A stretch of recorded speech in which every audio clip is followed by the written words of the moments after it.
नमस्कार, आप देख रहे हैं संसद टीवी। मैं हूं आपके साथ शालिनी खंडेलवाल। स्वागत है आप सभी का टॉप न्यूज में। दिखाएंगे आपको देश दुनिया की तमाम बड़ी खबरें, आर्थिक जगत और खेल जगत के समाचार भी। आइए शुरुआत करते हैं हेडलाइंस के साथ। देश में ऐप के जरिए हो रही सट्टेबाजी और सूदखोरी पर रोक लगाने के लिए केंद्र की बड़ी कार्रवाई। 232 विदेशी ऐप पर लगाए प्रतिबंध। प्रतिबंधित ऐप में से 138 चीन की।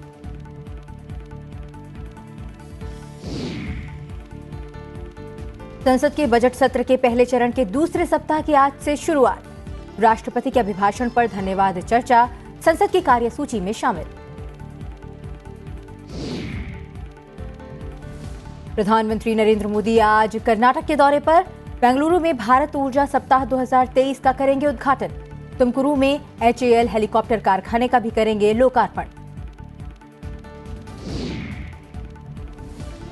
पाकिस्तान के पूर्व राष्ट्रपति परवेज मुशर्रफ का लंबी बीमारी के बाद निधन। दुबई के अस्पताल में ली आखिरी सांस। 1999 कारगिल युद्ध के मुख्य साजिशकर्ता थे परवेज मुशर्रफ। और अमेरिका द्वारा अपने गुब्बारे को मार गिराए जाने से बौखलाया चीन। कहा, किसी भी परिस्थिति से निपटने को तैयार। रिपब्लिकन सांसदों ने जासूसी गुब्बारे को बताया उकसाने वाली कार्रवाई।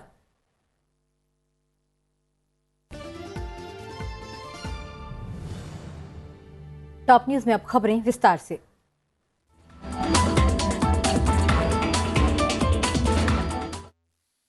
देश में ऐप के जरिए हो रही सट्टेबाजी और सूदखोरी पर रोक लगाने के लिए कड़ी कार्रवाई की गई है। केंद्र सरकार ने इसके लिए 232 विदेशी ऐप पर प्रतिबंध लगा दिया है, जिनमें सट्टेबाजी ऐप और लोन देने वाले ऐप शामिल हैं। गैर कानूनी तरीके से लोगों को मनी लॉन्ड्रिंग, सट्टेबाजी और सूदखोरी जैसे मामले में फंसाने और उनके साथ धोखाधड़ी के मामले सामने आने के बाद सरकार ने सख्ती दिखाई है। जानकारी के मुताबिक धोखाधड़ी करने वाले 138 ऐप का कनेक्शन चीन से है। इसके अलावा गलत ढंग से लोगों को शिकार बना रहे 94 ऐप को भी केंद्र सरकार ने ब्लॉक करने की प्रक्रिया शुरू कर दी है। गृह मंत्रालय की सिफारिश पर electronic and information technology ministry ने यह कदम उठाया है।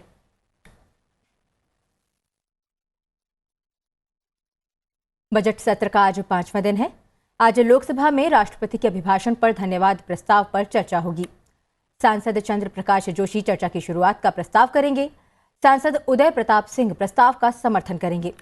साथ ही सदन में प्रश्नकाल के दौरान अहम प्रश्न पूछे जाएंगे। विभिन्न अहम पत्र सभा पटल पर रखे जाना और नियम 377 के अधीन लोकहित के मुद्दों पर चर्चा होना भी सूचीबद्ध है। वहीं राज्यसभा में भी आज राष्ट्रपति के अभिभाषण पर धन्यवाद प्रस्ताव की शुरुआत होगी। सांसद डॉक्टर के लक्ष्मण चर्चा की शुरुआत का प्रस्ताव रखेंगे। प्रस्ताव का समर्थन सांसद प्रकाश जावड़ेकर करेंगे। इसके साथ ही सदन में प्रश्नकाल के दौरान अहम प्रश्न पूछे जाएंगे। नियम 377 के अधीन सदस्य लोकहित से जुड़े मुद्दों को उठाएंगे और सभा पटल पर अहम पत्र भी रखे जाएंगे।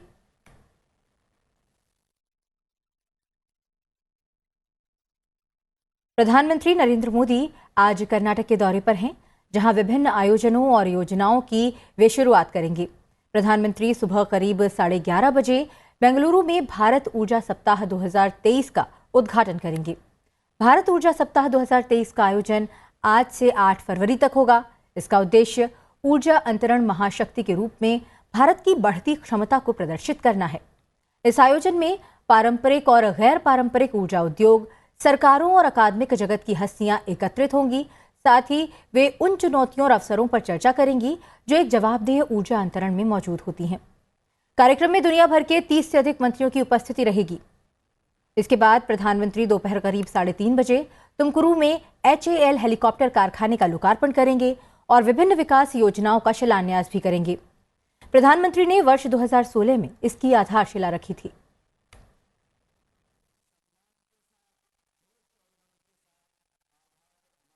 प्रधानमंत्री नरेंद्र मोदी ने रविवार को वीडियो कॉन्फ्रेंसिंग के माध्यम से जयपुर महाखेल को संबोधित किया। इस मौके पर उन्होंने कबड्डी मैच भी देखा।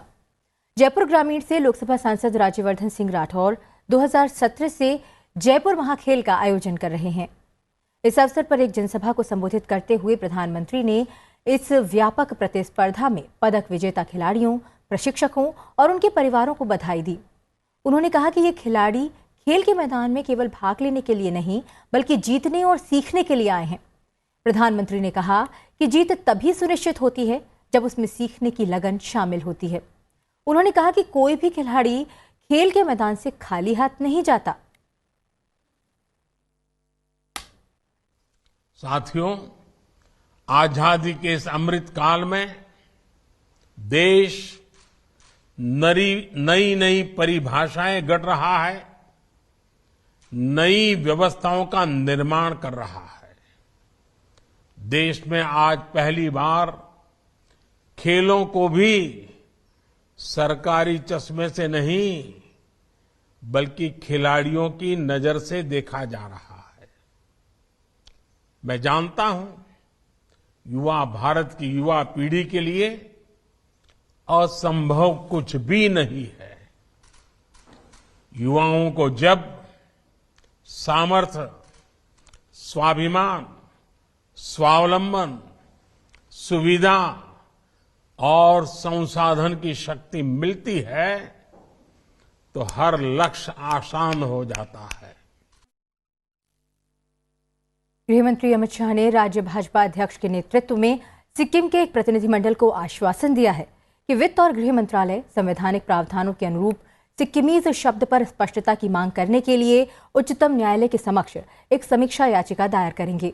गृहमंत्री अमित शाह का यह आश्वासन राज्य के सभी पुराने निवासियों को आयकर छूट का विस्तार करते हुए सिक्किमी नेपालियों को प्रवासी के रूप में संदर्भित करने वाले सुप्रीम कोर्ट के अवलोकन पर सिक्किम में विरोध के बीच आया है। केंद्रीय गृह मंत्री ने प्रतिनिधिमंडल को स्पष्ट किया कि सिक्किम समुदाय की भावनाओं का सम्मान किया जाता है। सिक्किम के लोग भारत के अभिन्न और आवश्यक अंग हैं और सिक्किम के लोगों के लिए संवैधानिक प्रावधान की रक्षा की जाएगी।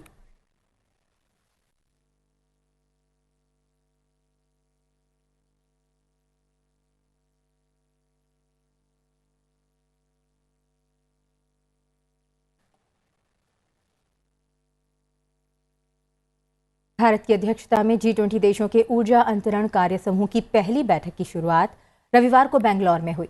केंद्रीय ऊर्जा मंत्री R.K. सिंह ने कहा कि ऊर्जा रूपांतरण पर बातचीत का दायरा बढ़ाए जाने की जरूरत है। उन्होंने ऊर्जा सुरक्षा और उस तक पहुंच जैसी चुनौतियों के संबंध में विचार विमर्श पर जोर दिया। उन्होंने सम्मेलन में कहा कि प्रौद्योगिकी, वित्त, आपूर्ति श्रृंखला जैसी ऊर्जा रूपांतरण के लिए विभिन्न चुनौतियों पर ध्यान दिया जाएगा क्योंकि ये महत्वपूर्ण है। उन्होंने कहा कि दुनिया में लगभग 60 से 80 करोड़ लोग हैं जिनकी ऊर्जा तक पहुंच नहीं है और आप उनके पास जाकर ऊर्जा रूपांतरण के बारे में बात नहीं कर सकते। आप उनसे ये नहीं कह सकते कि वे अपना चूल्हा जलाने के लिए लकड़ी ना काटें। आप उनसे वनों की कटाई और अन्य चीजों के बारे में बात नहीं कर सकते। Countries which have nuclear power plants use nuclear power plants as a base load. Countries which have gas use gas as a base load. Countries which have shale use shale. Countries which have coal use coal. That will happen. So let's not try to get around it. That's a plain, blunt reality. The base load will remain, and the base load, if it is coal with us, it will remain unless we have viable storage. आज से असम के गुवाहाटी में youth 20 Inception meeting 2023 की शुरुआत होने जा रही है। 8 फरवरी तक आयोजित ये बैठक भारत की G20 अध्यक्षता को देश भर के युवाओं तक ले जाने का मंच है।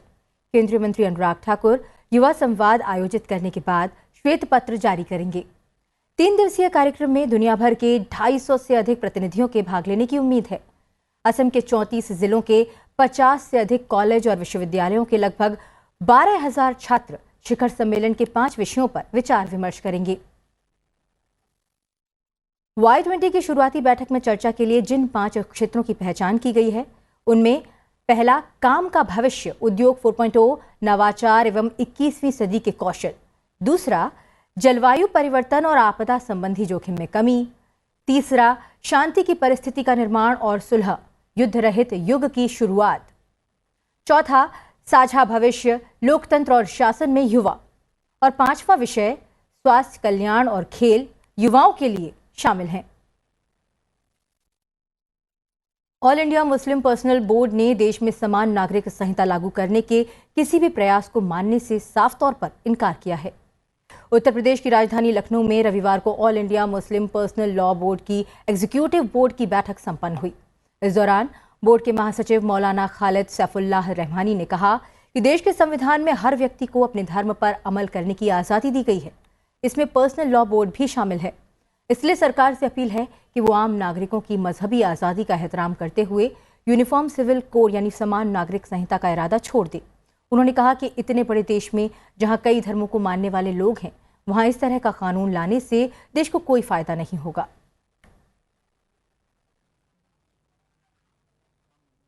विदेश राज्य मंत्री वी मुरलीधरन ने महत्वपूर्ण 13वें संशोधन पर श्रीलंका के राष्ट्रपति रानिल विक्रमसिंघे के साथ वार्ता की और देश में अल्पसंख्यक तमिलों को राजनीतिक स्वायत्तता देने से संबंधित कानून की सफलता की कामना की। श्रीलंकाई राष्ट्रपति कार्यालय की ओर से जारी एक आधिकारिक बयान में कहा गया है कि राष्ट्रपति विक्रमसिंघे और भारतीय मंत्री वी मुरलीधरन ने रविवार को अपनी वार्ता के दौरान 13वें संशोधन के क्रियान्वयन के मुद्दे पर चर्चा की। ये वार्ता श्रीलंका में 13A और जातीय सुलह पर केंद्रित रही और भारतीय मंत्री ने इसकी सफलता की कामना की। भारत ने श्रीलंका को उसकी स्वतंत्रता की 75वीं वर्षगांठ पर 50 और बसों की आपूर्ति की है। श्रीलंका में भारत के उच्चायुक्त गोपाल बागले ने श्रीलंका के राष्ट्रपति रानिल विक्रमसिंघे को ये बसें सौंपी। श्रीलंका ने शनिवार को अपनी स्वतंत्रता की प्लैटिनम जयंती मनाई थी। व्यावसायिक वाहन निर्माता अशोक लीलैंड को श्रीलंका परिवहन बोर्ड से 500 बसों की आपूर्ति का अनुबंध मिला है। इनमें से 75 बसें इस वर्ष पहले ही श्रीलंका को सौंपी जा चुकी हैं।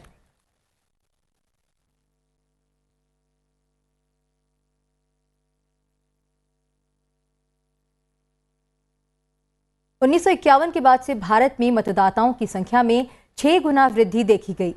1 जनवरी को कुल मतदाताओं की संख्या 94 करोड़ 50 लाख से अधिक है। 1951 में जब पहले आम चुनाव के लिए मतदाता सूची तैयार की गई थी, तब भारत में 17 करोड़ 32 लाख पंजीकृत मतदाता थे और 45.67% नवगठित गणराज्य में अपने मताधिकार का प्रयोग करने के लिए आए थे।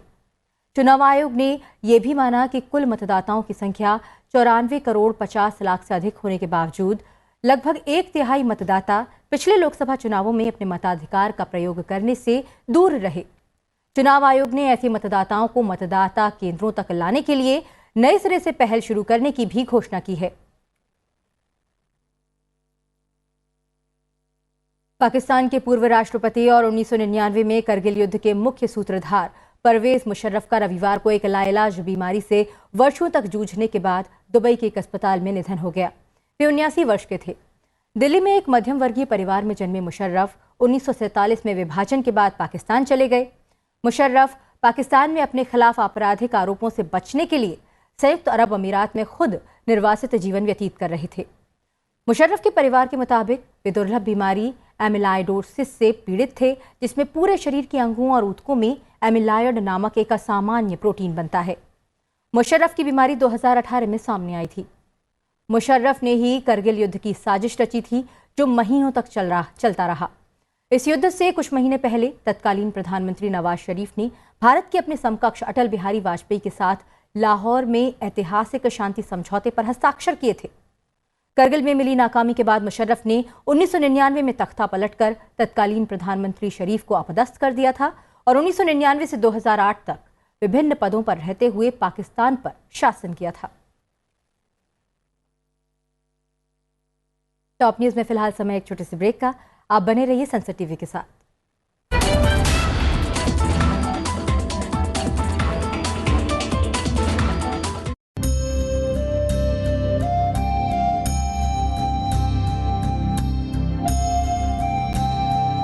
India became free 75 years ago. We all know that we have fundamental rights. But do you also know that we have fundamental duties? The duty towards our nation, to develop a scientific temper, humanism, and the spirit of inquiry and reforms. Jai Hind.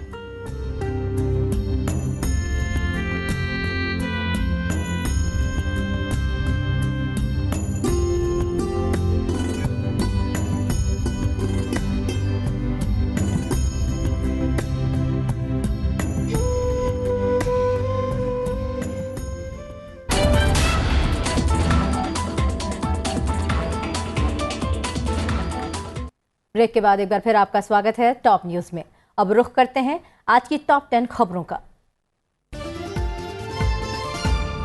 केंद्रीय गृह मंत्री अमित शाह आज त्रिपुरा में 2 चुनावी रैलियों को संबोधित करेंगे। वे खोवाई जिले के खोवाई और दक्षिण त्रिपुरा जिले के संतिर बाजार में 2 रैलियों को संबोधित करेंगे। इसके बाद वो अगरतला में एक रोड शो में शामिल होंगे। इससे पहले अमित शाह ने 5 जनवरी को त्रिपुरा का दौरा किया था। तृणमूल कांग्रेस ने त्रिपुरा विधानसभा चुनाव के लिए रविवार को अपना घोषणा पत्र जारी कर दिया है, जिसमें 2 लाख नई नौकरियां चौथी से 8वीं कक्षा के स्कूली छात्रों और बेरोजगार युवाओं के लिए प्रतिमाह 1,000 रुपए और बेरोजगार युवाओं की तर्ज पर सामाजिक कल्याण योजनाओं का वादा किया गया है।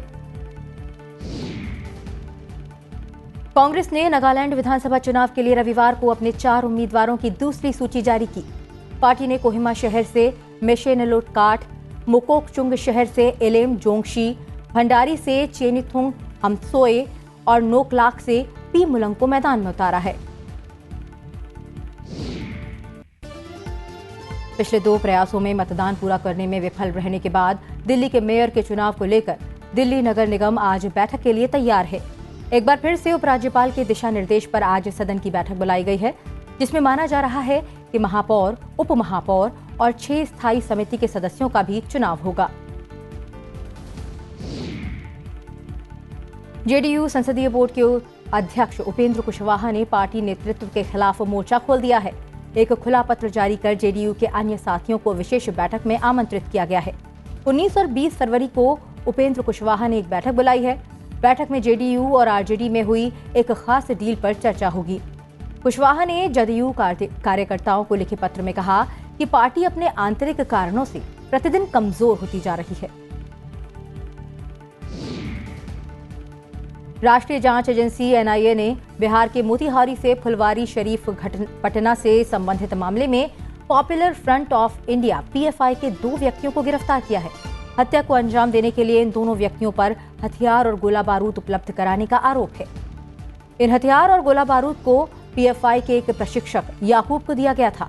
ये व्यक्ति पीएफआई से संबंधित लोगों को प्रशिक्षण देता था। सुप्रीम कोर्ट में नवनियुक्त 5 नए जजों को आज सुबह करीब 10:30 बजे चीफ जस्टिस डीवाई चंद्रचूड़ पद की शपथ दिलाएंगे।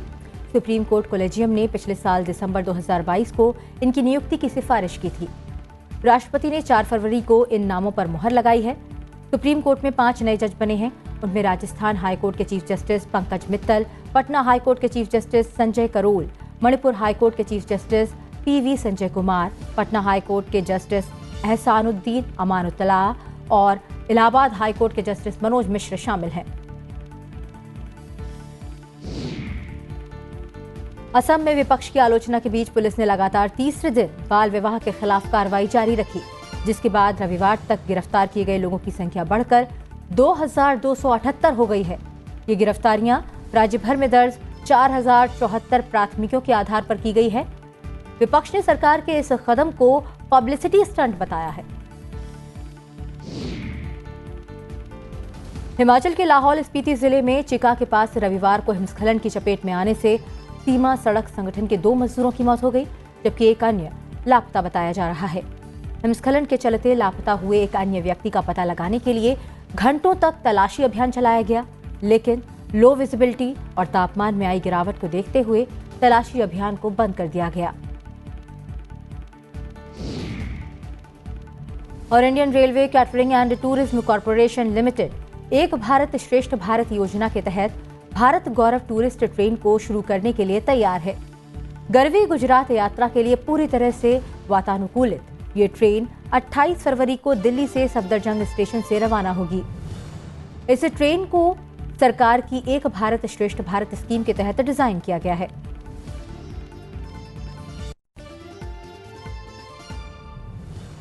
टॉप 10 खबरों के बाद अब नजर डालते हैं आज की मुख्य अंतर्राष्ट्रीय खबरों पर।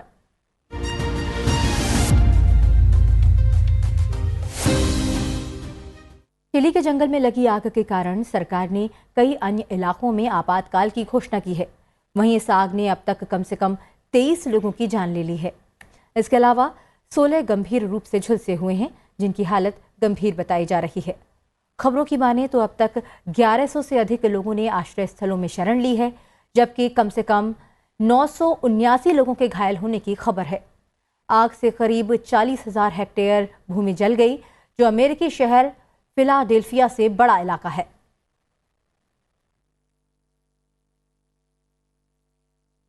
तुर्की में आए तेज भूकंप की वजह से करीब 5 लोगों की मौत हो गई है, जबकि कई अन्य घायल बताए जा रहे हैं।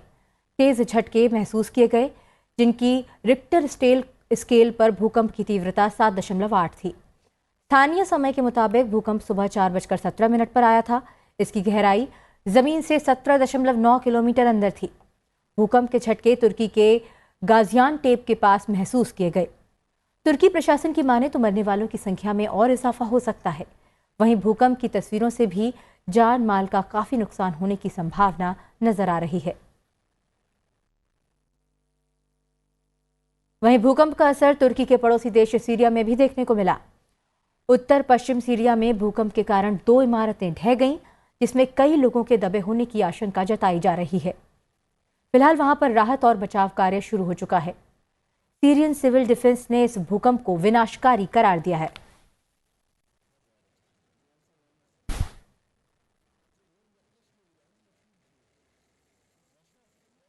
ग्रीक द्वीप के पास नाव डूबने से 4 लोगों की मौत हो गई। मरने वालों में 3 लड़कों के अलावा एक महिला भी शामिल थी। नाव में करीब 41 लोग सवार थे।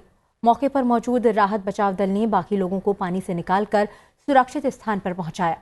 आपको बता दें कि 41 लोगों से भरी यह नाव लेरोस के ग्रीक द्वीप पर एक चट्टानी तट पर दुर्घटनाग्रस्त हो गई। ऑस्ट्रिया में आए हिमस्खलन से कम 8 लोगों की मौत हो गई। लोगों की मौत की खबर स्थानीय पुलिस ने दी है। लोगों को खोजने के लिए बचाव कार्य शुरू किया गया था। बचाव दल में 200 लोग और 7 हेलीकॉप्टर शामिल हैं।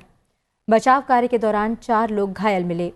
पुलिस के मुताबिक वियना में स्कूल की छुट्टियों के दौरान रिसोर्ट भर गए हैं। खबरों की माने तो टायरोल और बोरालबर्ग के इलाकों में हवा और बर्फबारी के कारण हिमस्खलन का खतरा अधिक है। रिपब्लिकन सांसदों ने चीन पर एक संदिग्ध जासूसी गुब्बारे के साथ जानबूझकर संवेदनशील अमेरिकी सैन्य स्थलों का सर्वेक्षण करने का आरोप लगाया है। अमेरिका ने एक सैन्य जेट द्वारा मिसाइल दागकर गुब्बारे को अटलांटिक महासागर के ऊपर मार गिराया। इससे पहले आकाश में उड़ते गुब्बारे की उपस्थिति ने अमेरिका चीन संबंधों को और तनावपूर्ण बना दिया था। गुब्बारे की उपस्थिति के कारण बढ़े तनाव के चलते अमेरिका के शीर्ष नेता ने अचानक बीजिंग की यात्रा को रद्द कर दिया। वहीं अमेरिका के जरिए गुब्बारे को मार गिराए जाने के बाद चीन के रक्षा मंत्रालय का बयान सामने आया है। चीन के रक्षा मंत्रालय के मुताबिक वो किसी भी परिस्थिति से निपटने के लिए तैयार हैं। साल 2023 के बहुप्रतीक्षित म्यूजिक अवार्ड कार्यक्रम ग्रैमी अवार्ड्स में एक बार फिर भारत का परचम फहराया जा चुका है। बेंगलुरु के रहने वाले संगीतकार रिकी केज ने अपना 3रा ग्रैमी अवार्ड जीता है। रिकी को उनकी एल्बम डिवाइन टाइड्स के लिए इस सम्मान से सम्मानित किया गया है। उनके अलावा मशहूर गायिका बियोंसे ने अलग अलग कैटेगरी में 2 ग्रैमी अवार्ड जीते हैं।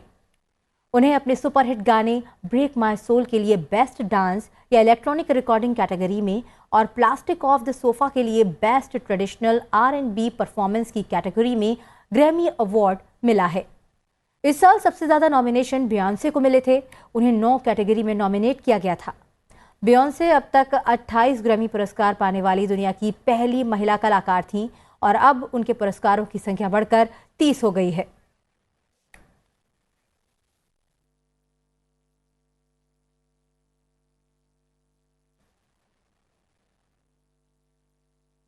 अंतर्राष्ट्रीय खबरों के बाद अब नजर डालते हैं आर्थिक जगत की मुख्य खबरों पर।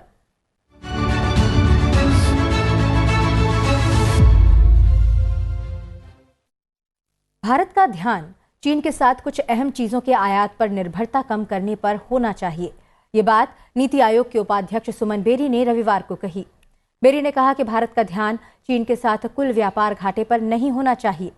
बेरी के अनुसार सक्रिय फार्मास्यूटिकल सामग्री और नवीकरणीय ऊर्जा सहित अहम कच्चे माल की आपूर्ति के लिए अन्य स्रोतों में विविधता लाने की जरूरत है। चीन API का दुनिया का सबसे बड़ा उत्पादक और निर्यातक है और कई भारतीय कंपनियां विभिन्न दवाओं के उत्पादन के लिए सामग्री के आयात पर निर्भर हैं। आंकड़ों के अनुसार भारत और चीन के बीच व्यापार 2022 में 135.98 अरब डॉलर के सर्वकालिक उच्च स्तर को छू गया। RBI की समीक्षा बैठक आज से शुरू हो रही है। बैठक में दर निर्धारण करने वाली मौद्रिक नीति समिति आज मुद्रास्फीति की दर के लिए 3 दिन के विचार विमर्श की शुरुआत करेगी। आने वाले दिनों में भारतीय रिजर्व बैंक ब्याज दरों में बढ़ोतरी पर कुछ हद तक नर्म रुख अपना सकता है।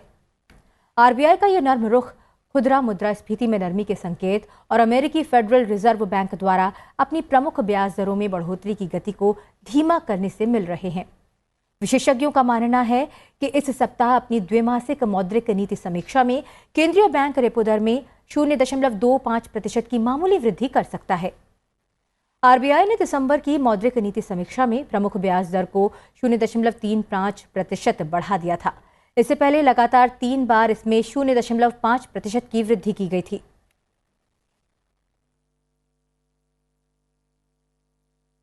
वित्त मंत्री निर्मला सीतारमण ने अडानी समूह के शेयरों में आई भारी गिरावट को एक कंपनी तक सीमित रहने का मामला बताया। वित्त मंत्री ने कहा कि शेयर बाजार को स्थिर रखने के लिए सेबी और रिजर्व बैंक जैसे नियामकों को हमेशा सतर्क रहना चाहिए।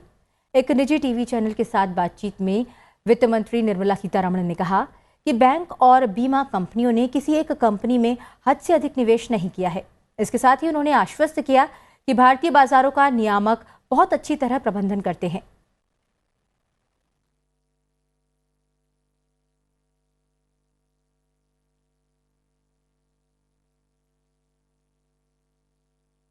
और अब बात खेल जगत से आने वाली बड़ी खबर की।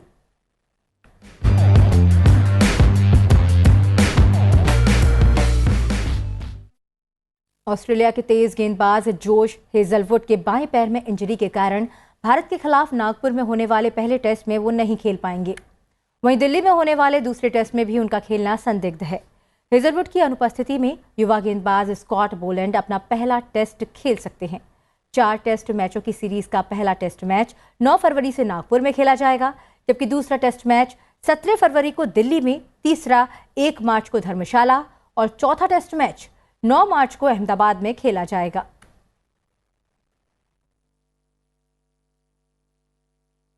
टॉप न्यूज में फिलहाल इतना ही। जाते जाते आपको छोड़ जाते हैं आज के दिन यानी 6 फरवरी से जुड़े इतिहास के साथ। आप देखते रहिए सनसद टीवी। मुझे दीजिए आज्ञा। नमस्कार। 6 फरवरी साल 2022 को स्वर साम्राज्ञी लता मंगेशकर का निधन हुआ। लता मंगेशकर देश की सबसे लोकप्रिय पार्श्व गायिका रहीं, जिनका 6 दशकों का संगीतमय सफर उपलब्धियों से भरा रहा। लता ने 30 से ज्यादा भाषाओं में फिल्मी और गैर फिल्मी गाने गाए। उन्हें राष्ट्र की आवाज और स्वर कोकिला के नामों से अलंकृत किया गया। संगीत में अद्वितीय योगदान के लिए लता मंगेशकर को साल 1969 में पद्म भूषण, साल 1989 में दादा साहेब फाल्के अवार्ड, साल 1999 में पद्म विभूषण, साल 2007 में लीजन ऑफ ऑनर और साल 2001 में भारत के सर्वोच्च नागरिक सम्मान भारत रत्न से नवाजा गया। 6 फरवरी साल 1890 को खान अब्दुल गफ्फार खान का जन्म स्वतंत्रता पूर्व अविभाजित भारत में हुआ था। उन्होंने स्वतंत्रता संग्राम में गांधी जी के साथ कई आंदोलनों में भाग लिया। अपनी कार्यकुशलता और देशभक्ति के चलते उन्हें सरहदी गांधी यानी सीमांत गांधी के नाम से जाना गया। विनम्र गफ्फार ने सदैव स्वयं को एक स्वतंत्रता संघर्ष का सैनिक मात्र कहा, लेकिन उनके प्रशंसकों ने उन्हें बादशाह खान कहकर पुकारा। वे आजादी की लड़ाई में कई बार जेल भी गए।